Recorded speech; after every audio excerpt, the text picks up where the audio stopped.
Yeah, I got Coach Carlos Poindexter here on our Nova Legends podcast state tourney preview. I first like to congratulate Coach Carlos on a great regular season and district and regional tournament play. Thank you, man. I really appreciate it. Appreciate you having me too. Yeah, well, it's interesting. What are your feelings now? I know at the beginning of the season you were the favorite, so. I mean, nothing short of going to the state tournament would have been a successful season for you. So there was pressure this year. So what are your feelings now? Is it relief or was it joy, or how would you describe it? I'm happy that we've been able to sustain success throughout the whole season.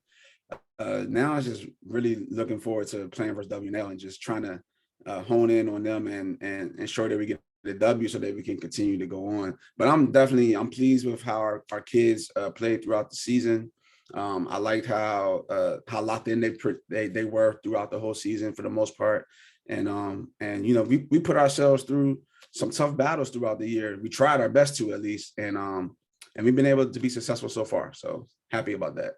Yeah, you went on the road and you played a highly rated Lansdowne team with the Division I prospect Donald Hand, I believe, and then you went to Petersburg and you played against the John Marshall team that was rated in the nation, and you handled them easily. So it looked like you intentionally tried to put yourself in tough road games. Right. Yeah, we try. So, and I'm not dissing our conference, but like I knew that we were probably going to be one of our top conferences. So we tried to play as many tough teams as we could throughout, for our out of conference schedule, so that we can have some type of a playoff type environment. And we've been able to do that. Like you said, we went down 7-5-7, played versus Donald Hand, who's probably 9 times out of 10 is going to be the state player of the year for our conference. And then we went to Petersburg in John Marshall's event and put on a show for all the fans that was there. And, I will say that they surprised me as well, the way that my team competed. Yeah. Are there things about the season that surprised you? I mean, again, you were a favorite, you won every game, but did the team develop in a way that surprised you, or was it pretty much according to plan, a plan that worked out perfectly? Yeah, I knew it was 2 things I knew was going to happen. I knew that I wasn't going to have a deep bench this year, and that I was really going to hone in on 6 or 7 people, which actually, them knowing that those guys were going to play, they wasn't looking over their shoulders. I think it was a sense of relief for them, and they could just go out and compete at the highest of the highest levels. And I feel like also the second thing is I knew that if we play defense at the level that I wanted us to play at, that we were always going to give ourselves a shot, whether we shoot good from the floor or we shoot terrible from the floor, like we've had in a couple of games. So as long as we continue to play defense at the highest of the highest levels, we get stops and get out and run in transition, we give our team a shot. So, Coach, as you know, I've been kind of out of the game for a while. I haven't watched too much high school basketball until last year. So one thing your team has that I haven't seen in a while, you guys have a little bit of an edge to you. You got a little bit of nastiness. I don't mean that in a bad way. You have a little bit of the edge. Basketball's gotten much nicer than how I remember. When we played, it was always a little intimidation going. The game was a little bit tough. I see a little bit of that in your team more than I've seen in any other team I've seen this year. Yeah, that's true. It starts with our point guard Brandon Wheeler. Him and our senior that comes off the bench, Marcus Rouse. They give us a little bit of a toughness edge to them, and then everybody else it starts to spill over with all the rest of the guys. Yeah, I've noticed you don't really see that much in the game. The game is not like that anymore. So it's no, it's not. It's not. Yeah, I love it. I love it. We play at a high level, and that those type of things it gets our guys going, and everybody feeds off each other.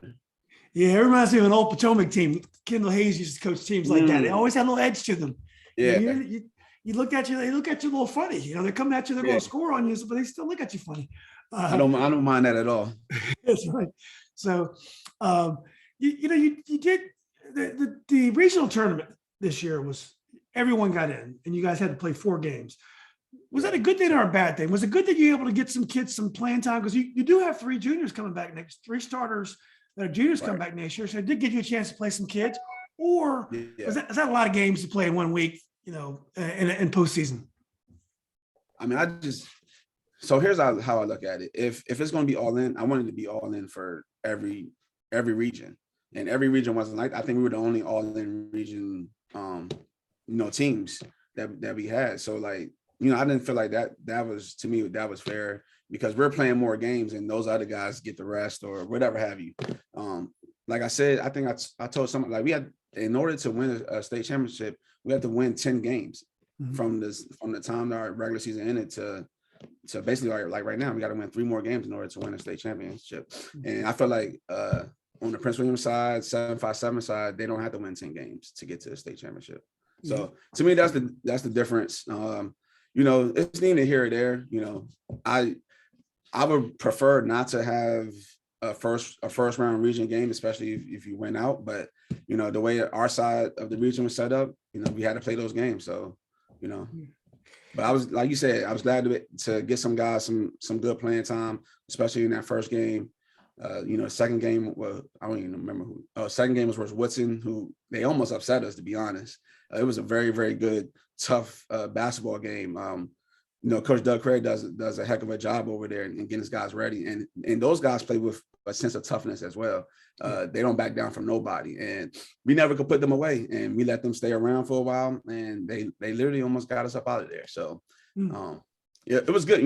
It was a wake up call for our guys, and we went into the state semis playing versus our rival South County, and our guys literally, like, from start to finish, we dominated that basketball game. And it was a great showing for us. And once you get to the regional championship game, it doesn't matter if you win or lose, because you still get one more game. So I talked to our guys, just telling them to be as free as possible, go out there and have fun and compete, and we did that. So the Whitson game, do you wish in retrospect it had been easier, or do you think it's good that you had to execute in a close game? Because things have been very easy, even though you've had a tough schedule. The games have been pretty easy this year. No, it was good. I think it was good for us. Just to, go through some adversity in a playoff environment. Have our guys, really, really dig in and to try to get some stops, and then to execute offensively when the game is on the line. So, and like I said, we was able to complete that task and get that W on our home floor. Yeah. Well, I did catch the Fairfax game. It was the first time I've seen Fairfax all year long. And I have to say, I was impressed with Fairfax. Love their star player. I'm not going to try to pronounce his name because I know I'm going to get it wrong. But Margot, just call him Margot. Margot, yeah. I really like that kid. I like the way he plays. The team came out with a plan. They were in the game and gave you a scare for one quarter. And it seemed like once you got that lead to 6 or 7 or 8, and the dam just broke, it was all over. Yeah, like, so, another, they are from the same coaching tree, Doug Craig and Mike Barbie. They're tied at the hips. Like, Coach Barbie does a great job of mixing up his defenses. He'll throw boxing 1, triangle 2, triangle 2s at you, 1-3-1. He'll try anything to try to slow you down. And at the beginning of the game, we couldn't really figure out which sets we were going to run to try to break it open.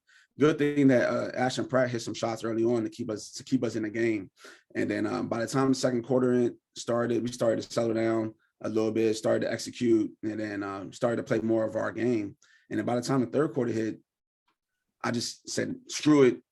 We're going full court press, diamond trap, and try to get them out the way that way, so that we don't even have to set up on offense. We trying to get steals and get out and run. Yeah, they had a really hard time with pressure. We went on a 28-3 run. I didn't know that at the time, but when I saw somebody posted on social media, I was like, wow. Yeah, that's great. Well, let's talk again now about the state tournament. You got my boy Bobby Dobson coming up. Bobby and I grew up playing against each other in football and basketball. We were the same year, wow. So I've known him for years. Bobby has a real disciplined team. He's got some boys that can shoot the ball a little bit. They're going to try to post up strong. What do you think about Washington and Liberty as you go into the quarterfinal? Yeah, so I watched a couple of films on them. Everything starts with number 12, I believe, their point guard or combo guard that they have. He's the one player on that team that can get a shot on his own. He can shoot it from anywhere. He can put it on the floor. He can finish at the rim. Got a decent handle. He's a good basketball player. And then you got, their point guard number 10.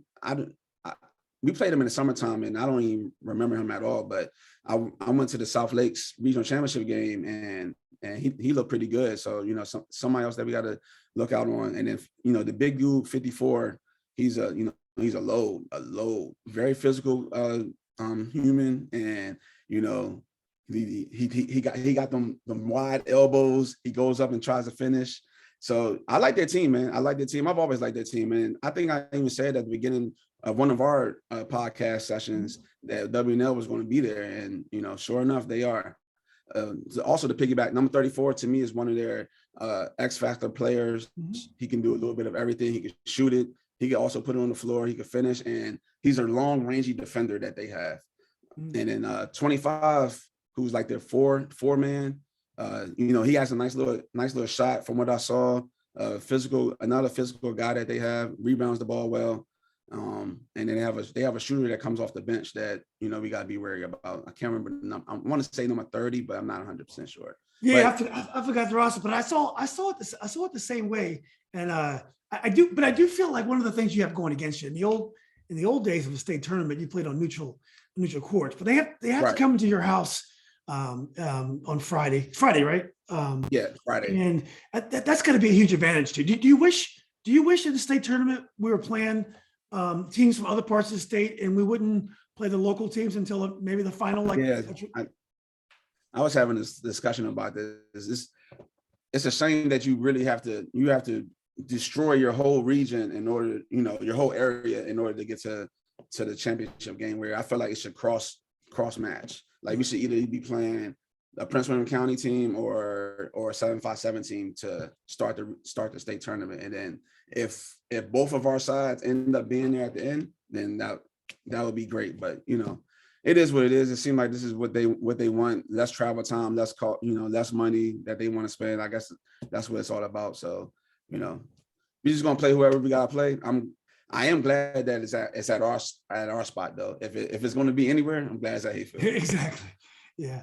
Well, I'm not asking you to look ahead at all, but I was just curious. Do you know, for people who are fans of the tournament are going to watch, do you know anything about the other teams? You probably know a little bit about Patriot, but do you know anything about Patriot? James River from Richmond, Manchester, also from Richmond, and Battlefield. Have you seen these teams play, and what kind of quality do you see? I don't know anything about Manchester, or I don't know anything about what's that a team? James River. I saw that James River beat Donald Hand in them, and they only scored 31 points. So that that was a big eye opener. And as far as Patriot and Battlefield goes, I saw the Patriot versus Potomac game. That was the only game that I pretty much watched of theirs. And I saw the Battlefield versus Woodbridge game. So I've gotten a chance to see a little bit of them. But I've always known the type of players that they've had, and I've seen them in the fall, seen them in the summertime.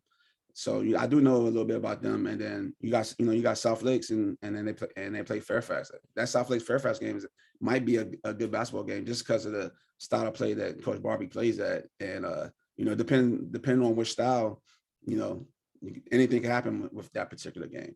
Yeah, that game is not no gimme. That's going to be a great basketball game. Were you at the Patriot game live, or did you watch it on the? No, I watched it on NFHS. Okay, that was one of the best environments I've ever been to at a basketball game. Yeah, it seemed like it. It seemed like it. It was unreal. I'm so glad. It's a long way. I because I promised Coach Sherman I could see one of his games. So I went all the way out there. I am so glad I went out there. It was just an unbelievable basketball game. Right. So that was a great game, and that game literally that could have went either way as well. The way that they were playing, that was a highly competitive basketball game. It was. Potomac is a very tough team to guard because they have with the outside shooter Braden. I'm losing his name. Jaden. The 6'6" point guard. Oh yeah. Harris, last name Harris. Yeah, Jaden Harris. With a player like that is so long with such range, they're able to spread defenses out. So I thought Patriot was the better team, but I thought you do not want to leave. You do not want Potomac to stay in there long enough because they're a very dangerous team. So But anyway, well, look, Coach, I'm very happy for you. You've had a great season. You've done an incredible job with your team. It's sometimes, people look at you with talent and like, oh, you got all the talent. No, it's hard to keep talent these days, and it's hard to deliver when the expectations are very high. And you've been able to do that, Coach. I'm very happy for you. And wish you the best of luck in the postseason, and then hopefully we can do more of these podcasts. Yeah, for sure. I mean, I hope that we can continue to play great basketball. And, like I said, I want to take care of WNL first, and then whoever lines up in the second round, hopefully we take care of business there, and then anything can happen in the championship game. So, that's right. But WNL first. I'm not looking past WNL because exactly. You got to be alive to win, right?